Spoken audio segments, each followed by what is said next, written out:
എന്തൊക്കെയാ നിങ്ങൾ ഈ പറയുന്നത്? 6 മാസത്തേക്ക് ഞാൻ പോലും പ്രൊബേഷണറി പീരീഡില്ല. അതിനിടയ്ക്ക് നിങ്ങൾക്കും കൂടി ഒരു ജോലി ശരിയാക്കി തരണമെന്ന് പറഞ്ഞ അത് നടപ്പുള്ള കാര്യം തന്നെ. അല്ല, സൗകര്യം പോലെ ശരിയാക്കിയാ മതി. ഞാൻ വെയിറ്റ് ചെയ്യാം. ഏതായാലും നമ്മൾ ഇത്രയും അടുത്തുപോയ സ്ഥിതിക്ക്. ആരടുത്തു? കൂടുതൽ സ്മാർട്ട് ആവാനൊന്നും നോക്കണ്ട.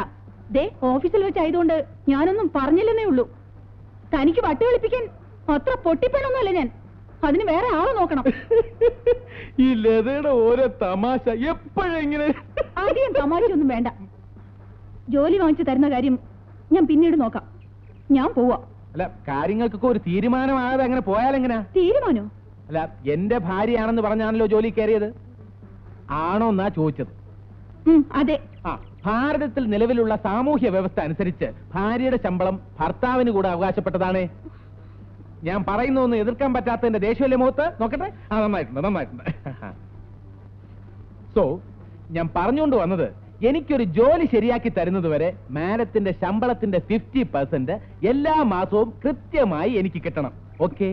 സാധ്യമല്ല. നാണമല്ലല്ലോ തനിക്ക് ഇങ്ങനെയൊക്കെ ചോദിക്കാൻ. ബേസിക്കലി മൊത്തത്തില് എല്ലാ കാര്യത്തിലും അല്പം നാണക്കുറവുള്ള പാർട്ടിയാണ് ഞാൻ. ഇത് അതുകൊണ്ടൊന്നുമല്ല, വേറെ വഴിയില്ലാഞ്ഞിട്ടാ. ശരി, 50% ഞാൻ തന്നില്ലെങ്കിൽ? അങ്ങനെ ഒരു പ്രശ്നം ഉണ്ടായില്ലെന്ന് എനിക്കറിയാം. മാഡത്തിനൊരു ജോലി അത്രയും അത്യാവശ്യമല്ലായിരുന്നെങ്കിൽ ഇതുപോലൊരു കള്ളം പറയുമായിരുന്നു.